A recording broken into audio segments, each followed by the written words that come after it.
हाँ जी, अस्सलाम वालेकुम। रमज़ान के बाद राशन का जो सर्वे हो रहा है जिसका नाम है PSER, उसमें आज एक नया ऑप्शन आया है। दो न्यू ऑप्शन आए हैं जिसकी वीडियो मैं आपके साथ शेयर करने लगा हूं, तो आपने वीडियो पूरी देख लेनी है।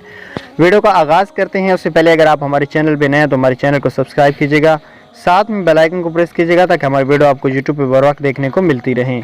अगर आप लोग भी घर बैठे पैसा कमाना चाहते हो तो वीडियो को लिंक नीचे दे रहा हूँ, जाके वीडियो देखें और आज से ही पैसा कमाना शुरू कर दें। सबसे पहली जो PSER के अंदर अपडेट्स आई हैं वो ये अपडेट्स आई हैं कि अगर आप लोग किसी का भी ID कार्ड नंबर डालते हैं, पहले तो सिर्फ डेट ऑफ इशू मतलब डेट ऑफ बर्थ पूछ रहे थे, तारीख पैदाइश पूछ रहे थे, लेकिन अब इन्होंने नए ऑप्शन भी ऐड किए हैं दो।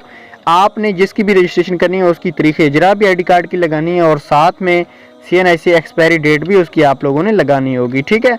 उसमें सबसे बड़ी जो दूसरी अपडेट्स ये है ये कि बच्चों के बेफाम जब आप ऐड करते हैं तो वहाँ पे भी ये डेट ऑफ इशू तारीख इजरा मांग रहे हैं, लेकिन वहाँ पे आपने छोड़ देने हैं दो खाने, वहाँ पे फिल नहीं करने, क्योंकि बच्चों के सिर्फ तारीख पैदाइश लगानी पड़ती है।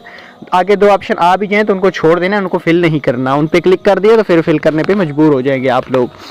उसके अलावा दूसरा ऑप्शन ये एडिट आया है, अगर आपने अपनी रजिस्ट्रेशन यूनियन कौंसिल कराई है या जिस तरीके से भी कराई है, बीवी ऐड नहीं कर सके, बच्चे ऐड नहीं कर सके, फ़ोन नंबर गलत लगाया, जो भी गलत चीज़ लगाई है, आप अगर उसको दोबारा सही करना चाहते हैं तो आप यूनियन काउंसिल के आप लॉगिन में जो ऑप्शन है वो एडिट एप्लीकेशन का ऑप्शन ऐड कर दिया गया है, आप सही करा सकते हैं और आने वाले कुछ दिन के अंदर लोकल गवर्नमेंट का जो पोर्टल है उसके अंदर भी ये एडिट का ऑप्शन आ जाएगा। तो थैंक्स फॉर वॉचिंग। अल्लाह हाफ़िज़।